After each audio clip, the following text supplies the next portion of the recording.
Frank Zappa.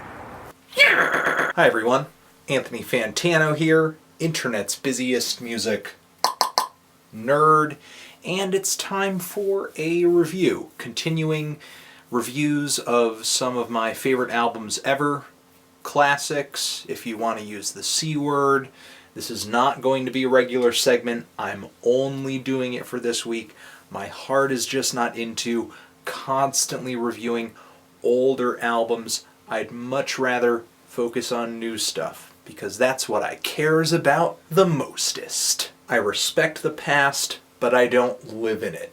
However, there's no reason we can't, do this just right now to celebrate 50K. So to continue this week, I would love to talk about the Frank Zappa album, Hot Rats. Frank Zappa, guitarist, composer, singer, rock icon, and musical eccentric. Any conversation focusing on the weirder side of American music should at least mention Frank Zappa, for sure. Not only has the guy written a plethora of experimental music over the course of his career, but there are some serious musical chops to be found in his discography. But I think the most memorable attribute Zappa had to offer in his music was definitely his personality. When I think of Frank Zappa's personality and how it fits into his music, it's almost as if a musician from the 2000s had got transported back to the 1960s and 70s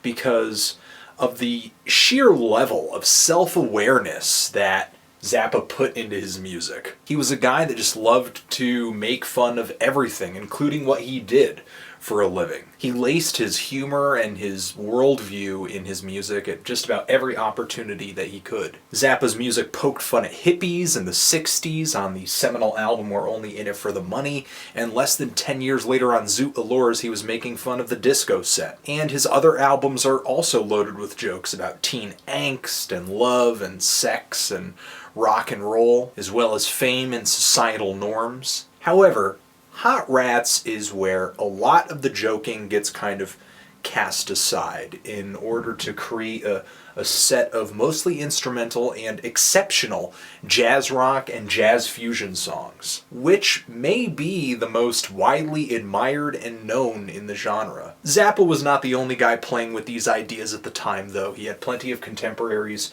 fusing jazz with rock, funk, and avant-garde composition, like Miles Davis, Santana, Herbie Hancock, let's not forget the Soft Machine, as well as one of my all-time favorites, the Mahavishnu Orchestra. But Zappa's jazz rock tracks have a much different attitude than the songs that those artists were putting together. I know I said on this record earlier the joking kind of gets put aside, but the sound, the style, the feelings that get conveyed on this album are so much brighter and more fun and kookier in comparison to those artists, which is not usually something rock and especially jazz fans smile upon, since jazz and rock are really deep and really serious genres of music.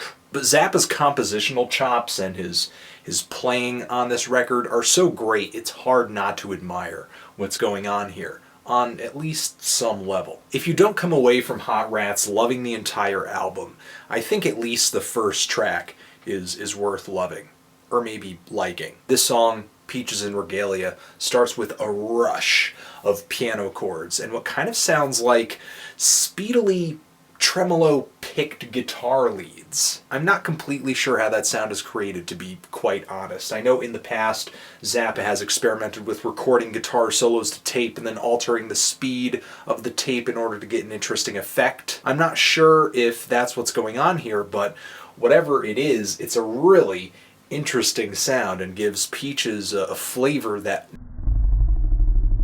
Right after this introductory moment, brass and woodwinds kind of fly in, and it's not like there's any instrument in this spot that hasn't been on another record: clarinet, saxophone, that sort of thing.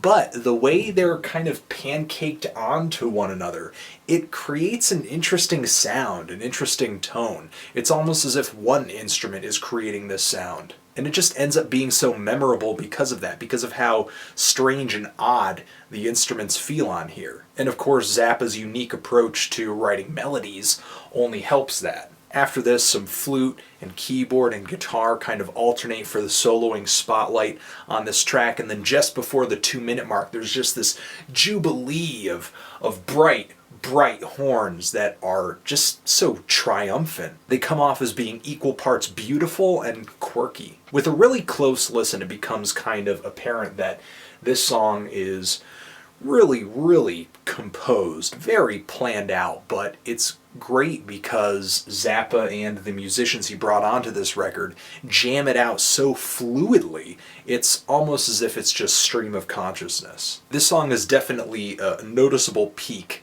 in the Zappa discography, in this album.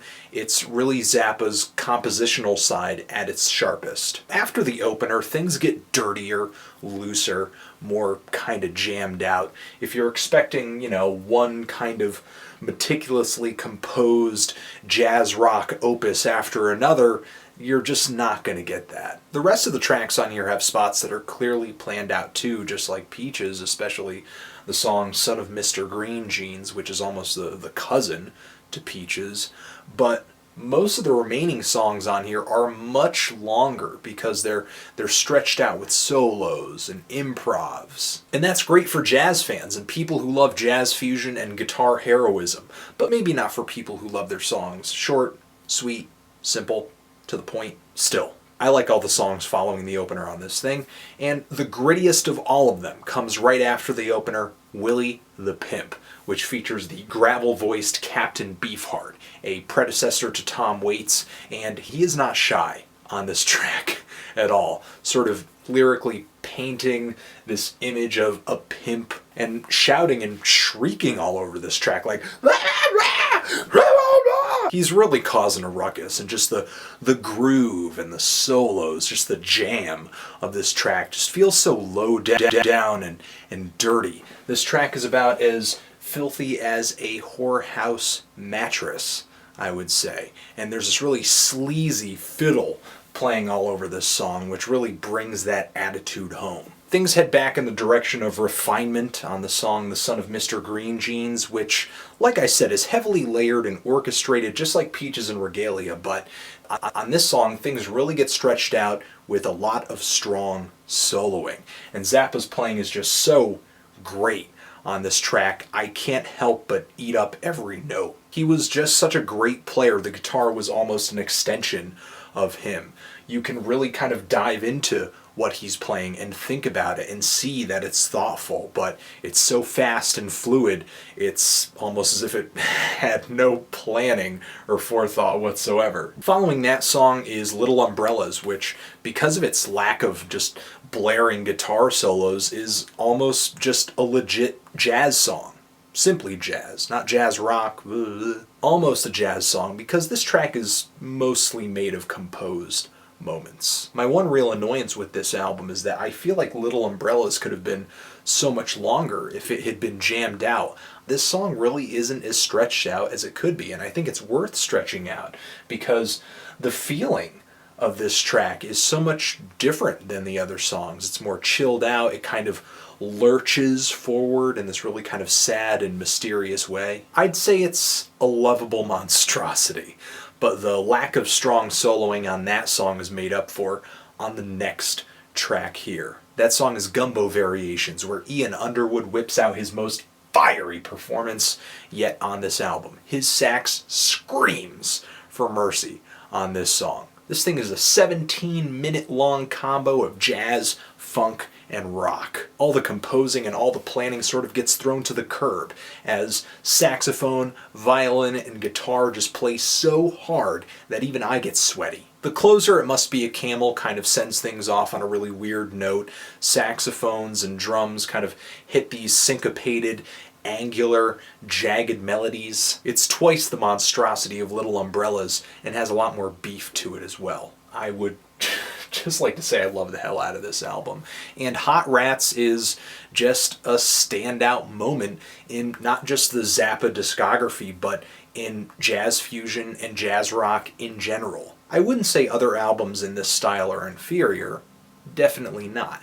But this is one of the only albums that I know that combines jazz and rock with these really colorfully eccentric compositions. So if you really value a strong personality, unique melody writing, jazz, this may become a classic for you just as it is for me. This thing is definitely one of my favorites and probably will be for the foreseeable future. And now, Cal Truchesta.